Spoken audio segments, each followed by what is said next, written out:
Estamos de vuelta en CNN Tarde. Nos vamos hasta el Centro de Justicia, donde recientemente se decretó prisión preventiva para Benjamín Aedo, conocido como El Panda, tras ser imputado por el homicidio frustrado de 2 carabineros. El periodista Juan Cristóbal Cható nos presenta este tema y otros de la lista judicial a esta hora en CNN Tarde. Juan Cristóbal, bienvenido. ¿Cómo estás, José? Muy buenas tardes. Sí, vamos a hacer un barrido de las noticias que deja durante esta jornada el Centro de Justicia, pero vamos a partir, como tú bien adelantabas, por el caso de Benjamín Aedo, alias el Panda, una persona que según el Ministerio Público participaría en calidad de soldado, como se dice coloquialmente, en una organización criminal y que fue precisamente formalizado hace algunos minutos por 2 cargos de homicidio frustrado contra funcionarios de Carabineros. También fueron formalizadas otras 2 personas en calidad de encubridores. Un amigo de Benjamín Aedo y también su ex pareja. Para hacer un recuento de qué es lo que ocurrió, nos remontamos al pasado jueves 17 de este mes, donde mientras se realizaban patrullajes preventivos, un equipo de radiopatrullas compuesto por 3 funcionarios de Carabineros ven en la calle a Benjamín Aedo y deciden hacerle una fiscalización, y es en ese momento donde él saca una pistola Glock con modificaciones para su disparo automático y con un cargador extendido y percuta 37 disparos en contra de estos funcionarios, los cuales impactan a 2 de ellos, ambos quienes resultaron heridos, y es ahí donde inmediatamente se desplegan, por una parte, los esfuerzos de las autoridades para dar con esta persona y por el otro lado, la fuga de Benjamín Aedo, que duró varios días. Todo comienza cuando él se traslada, después de cometer este delito según el Ministerio Público, a la casa de Claudio Galdamés, alias El Gato, una persona que lo resguarda en su domicilio. Sin embargo, esto era bastante cerca de donde ocurrieron los hechos, en la comuna de Lo Espejo, por lo que él lo toma y lo traslada en un vehículo rojo inmediatamente a la comuna de San Bernardo. Ahí se esconde en la casa de Georgiana Zúñiga, su ex pareja, quien cuenta con antecedentes penales, al igual que Benjamín Aedo, y ahí ella lo refugia durante prácticamente toda una jornada. Ahí ella incluso llama a su prima para que le dice en primera instancia, a modo de excusa para que se presente en el lugar, su prima, que es TENS, según el Ministerio Público, le dice que ella habría pisado un clavo y que necesitaba curaciones en su pie. Sin embargo, cuando la prima de Georgiana llega a este domicilio en San Bernardo junto a su pareja,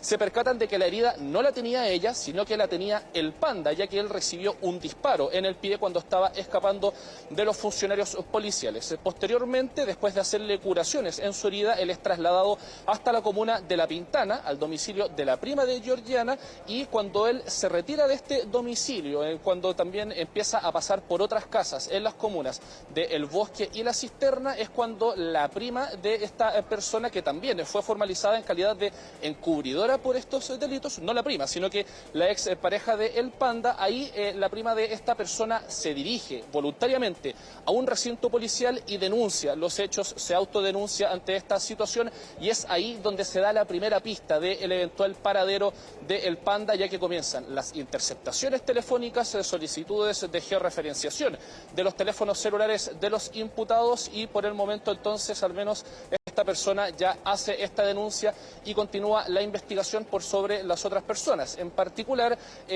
Claudio Galdamés, quien recordemos ya ha sido detenido durante las últimas jornadas y se encuentra en prisión preventiva, y cuando ocurre toda esta situación de la denuncia se empieza a trasladar el Panda entre las comunas, ya lo decíamos, del Bosque y La Cisterna, para terminar precisamente de vuelta en Lo Espejo, a pocas cuadras de donde ocurrieron los hechos, donde lo recibió David López, el tercer imputado de esta jornada, también por los delitos de encubrimiento de un homicidio frustrado de personal policial. Para hacer un recuento entonces, durante esta jornada fueron formalizadas 3 personas. Benjamín Aedo, alias El Pandas, presunto autor material de los disparos en contra de los funcionarios policiales. También lo fueron David López, una de las personas a cargo de su encubrimiento, que fue en su domicilio donde fue encontrado Benjamín Aedo, y posteriormente se da la fuga por los techos de los alrededores. Y por último, Georgiana Zúñiga, expareja del Panda, quien lo recibió y lo escondió en su domicilio en San Bernardo, según los antecedentes que tiene hasta el momento el Ministerio Público. Todos quedaron en prisión preventiva, al igual que Claudio Galdamés, alias El Gato, quien fue formalizado hace ya algunos días, quedando también con la medida cautelar más gravosa. Todo un esquema acusa el Ministerio Público para poder esconder a Benjamín Aedo después de la presunta comisión de este delito, que resaltó las alertas precisamente de las autoridades a lo largo de la región metropolitana, quienes se desplegaron para su búsqueda. Así lo comentaron desde el Ministerio Público. Los invito a que pasemos a revisar esas declaraciones. De acuerdo a los antecedentes que tenemos hasta el momento, sin perjuicio de lo que se pueda seguir realizando, él estuvo en al menos 4 domicilios durante estos 5 días, es decir, estuvo cambiándose casi una casa por día hasta que finalmente logramos la ubicación del último domicilio en el cual estaba siendo resguardado por el último de las personas que lo encubrió y que fue detenido junto con él el día de ayer. Esta persona ya registraba una condena por hechos similares de homicidio frustrado en contra de 4 personas, y también de importe ilegal de arma de fuego. Le habían otorgado una medida sustitutiva de cumplimiento de pena, no se había presentado su cumplimiento y por eso mantenía ya una orden de detención. Asimismo ya registraba una orden también por lavado de activos de asociación ilícita, referente al cual se encontraba prófugo, y también se ha fijado esta audiencia de formalización para el mes de agosto. Ahora, durante esta audiencia hubieron 2 defensas presentes, ambos de la Defensoría Penal Pública. La primera que hizo uso de la palabra fue la defensa de Benjamín Aedo, alias El Panda, y de David López, quien apuntó precisamente a que los delitos no justificarían la prisión preventiva, pero haciendo el análisis de los argumentos no hubo mayor sustento jurídico en esta solicitud, por lo que el tribunal acoge precisamente la solicitud de la Fiscalía y los querellantes y decreta la prisión preventiva. El otro argumento fue por parte de la otra defensora penal pública, que representa solamente a Georgiana Zúñiga, y en ese caso apuntaron a que ella fue presionada por parte de El Gato, o Claudio Galdames en particular, para poder recibir, esconder y posteriormente gestionar las curaciones a las heridas de Benjamín Aedo, alias El Panda, y que esto fue por una presión, que ella no lo invitó voluntariamente a su domicilio, sino que lo llevaron a su casa, y al tratarse de su ex pareja, que estaba en una situación bastante compleja debido a este enfrentamiento que tuvo con personal policial, ella estaba siendo, bien digo, presionada para poder hacer todas estas gestiones. Esto, sin embargo, para el tribunal no quedó establecido de suficiente manera, por lo que también se decreta la prisión preventiva en su contra. Nosotros pudimos conversar en particular con la defensora penal pública de Georgiana Zúñiga. Esto tuvo que comentar al respecto después de la audiencia. El tribunal no compartió lo que nosotros proponíamos como defensa, que era un arresto domiciliario total y el arraigo nacional. La participación de nuestra representada habría sido diversa, solamente a modo de encubridora, y de todas maneras nosotros también referimos que ella habría estado de alguna manera presionada por otro sujeto denominado El Gato, Claudio, que la habría también forzado a prestar su cobertura en esta situación. Además, ella declara en instancia investigativa sin presencia de un defensor. Eso nosotros también lo señalamos porque creíamos que incidía en la necesidad de cautela y que por lo mismo se podría haber otorgado otra medida cautelar de menor intensidad por todo lo que ella aportó y los antecedentes que ella entregó para que pudieran detener a Benjamín. Tenemos que determinar si vamos a presentar algún recurso de apelación, siendo diversa la situación de mi representada.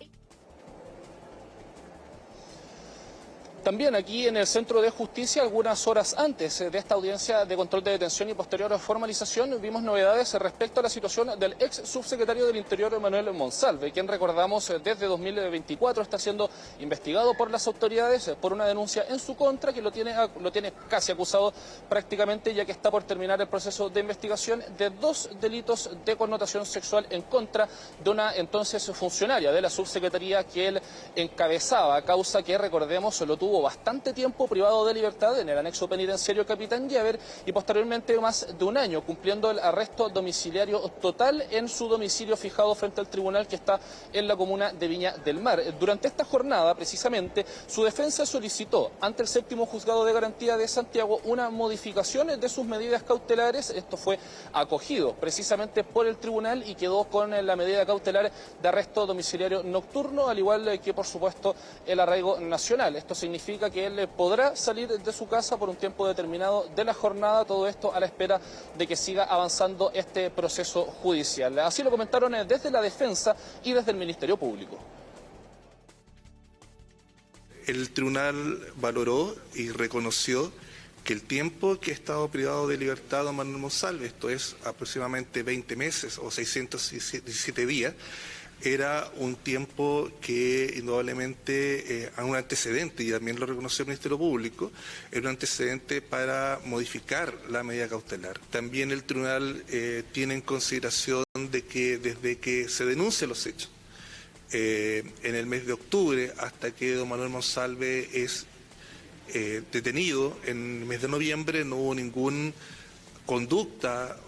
o algún tipo de maniobra de don Manuel Monsalve para ocultarse, fugarse, sino por el contrario, ha estado vinculado a la investigación.